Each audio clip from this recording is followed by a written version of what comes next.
Жоңалықлар вақты үз ішін башлап жіберді. Студияда Лина Хасаншина, исәнмесез? Әлмәт юхиди хезмәткәрләре чираттагы масштаблы профилактика рейд үткәрде. Дәүләт автоинспекторлары автомобильне тонировкалау кагыйдәләре үтәлешен тикшерде. Барлык шоферлар да закон үтәргә ашыкмый икәнлеге ачыкланды. Тәртип бузучыларның күпме булуын безнең төшерү төркеме ачыклады. Юхиди инспекторы пыяланың төс үткәрүчәнлеген ышныкта үлчи. Гос буенча рөхсәт ителгән норма 70%-тан ким булмаска тиеш. Әлеге машина йөртүченең 60%.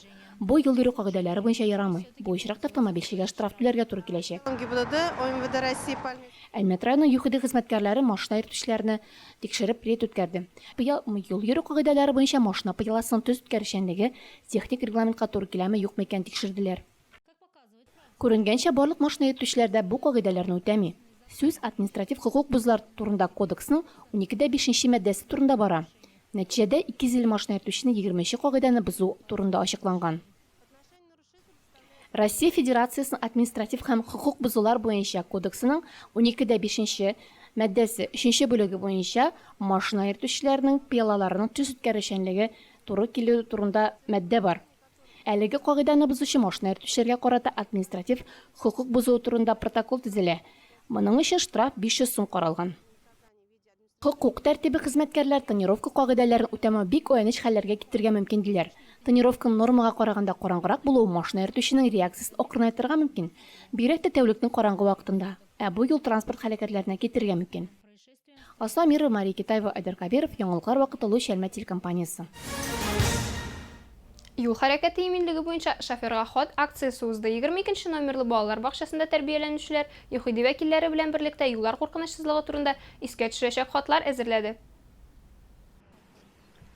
Шоферга ход акциясе барышында шәһәребезнең мәктәп укучылары һәм студентлары хатлар язалар, мәктәпкәчә яшьтәге балалар машина йөртүчеләргә адресланган рәсемнәр ясыйлар.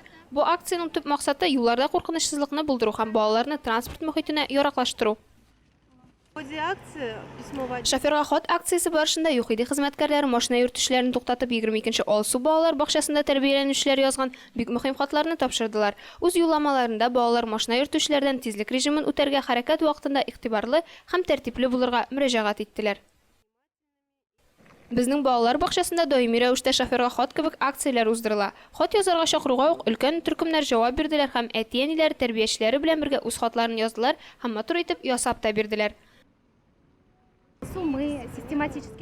Үзләренең рәсемнәрендә балалар аварияләрнең күп булуының сәбәпләрен төшергәннәр һәм юллардагы куркынычсызлык таләпләрен үтәргә чакырып, бу проблемага үз мөнәсәбәтләрен белдерделәр. Бала әнисе белән басып тора. Машина узгач, алар юлны чыгачак. Светофорда яшел яна, шуңа машина хәрәкәтен дәвам итә. Онытма, бу синең балаң булырга мөмкин. Бөтен дөнья сәламәтлек саклау көне уңаеннан Әлмәтнең Үзәк район хастаханәсе хезмәткәрләре тәҗрибәле инструктор ярдәмендә саф һавада физик күнегүләр ясадылар. Сәламәт яшәү рәвеше алып баручыларга безнең төшерү төркеме дә кушылды.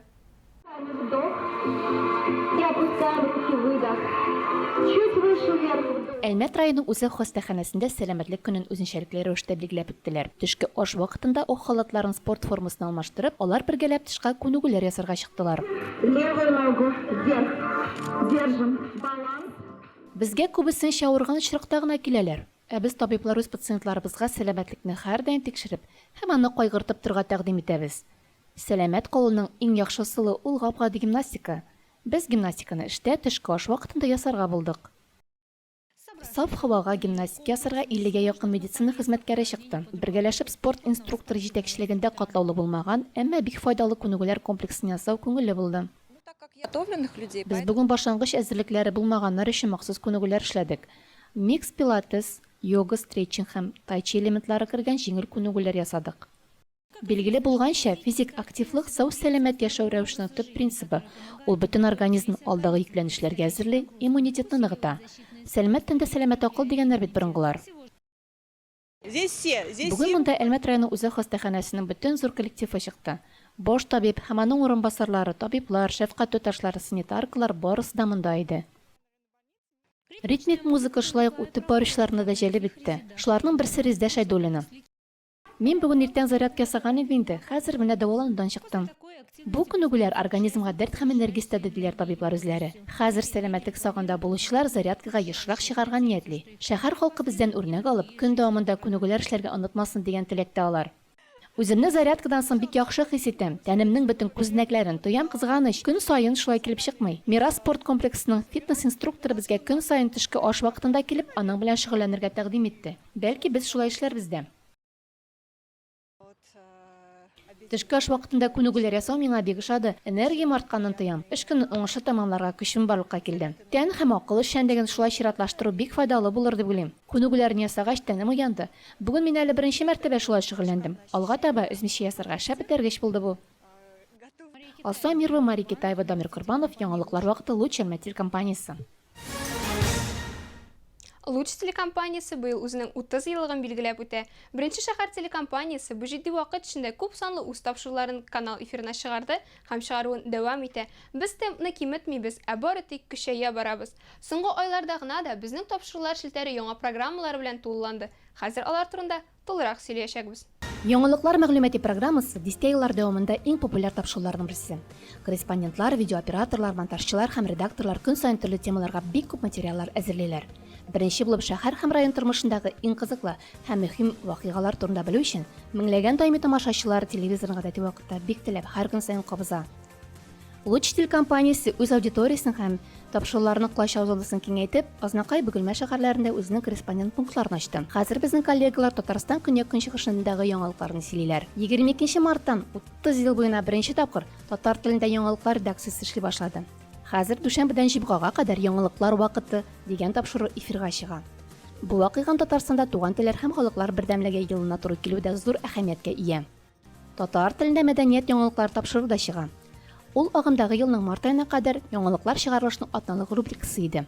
В год родных языков и народного единства. Татарстанда туган телләр һәм халыклар бердәмлеге елында безнең телеканалда 2 яңа тапшыру чыга башлый. Аларның берсе хезмәт һәм канун, икенчесе халыклар бердәмлеге проекты булачак. Бүгенге көндә әлеге проект үстендә эшлибез. Март аенда Әлмәт районының күп кенә тамашачылар яратып өлгергән авыл тормышы программасы яңадан эшли башлады. Аны алып баручы Рәдифә Нигъманова авыл халкы тормышының барлык якларын яктырта, аларның гореф-гадәтләре, мәдәнияте турында сөйли, авылда да тормыш кызыклы булуын күрсәтә. План, конечно, мы хотим. Безнең планнарда республиканың көньяк көнчыгышына чыгу. Ширмешән, Азнакай, Лениногорск районнары белән сөйләшенгән. Татнефть компаниясының авыллар үсешенә керткән өлешен күрсәтәсе килә. Яңадан торгызылган программалар арасында Илдар Биктимировның Әлмәт тарихы һәм хәзергесе турында сөйләүче Әлмәт хронографы дигән авторлык тапшыру да бар. Бүгенге эфирда беренче тапкыр яңа сулыш алган Әлмәт хронографы тапшыруы һәм аның алып баручысы Илдар Биктимиров. Әлмәт шәһәренең үткәнне искә төшерергә мөмкинлек бирүче Нәфисә Сабирҗанованың ретро дип аталган Луч телекомпаниясендә озак еллар сакланган бәялә бетергесез архив кадрлары тамашачыларга Әлмәтлеләрнең күп еллар элек ничек яшәгәнен искә төшерергә мөмкинлек бирә. Үткәнен белмәгән халыкның киләчәге юк. Хәзинәбездәге тарихи сәхифәләребезне барлап, шулар белән сезне дә таныштыруыбызны дәвам итәбез. 1 марттан позитив яңалыклар да старт алды. Бу тапшыруда дөньяда барган иң кызыклы вакыйгаларга көндәлек күзәтү ясыйбыз. Сиясәт һәм тискәре яңалыклар турында берсез дә юк, күтәренке кәеф һәм уңай яңалыклар гына.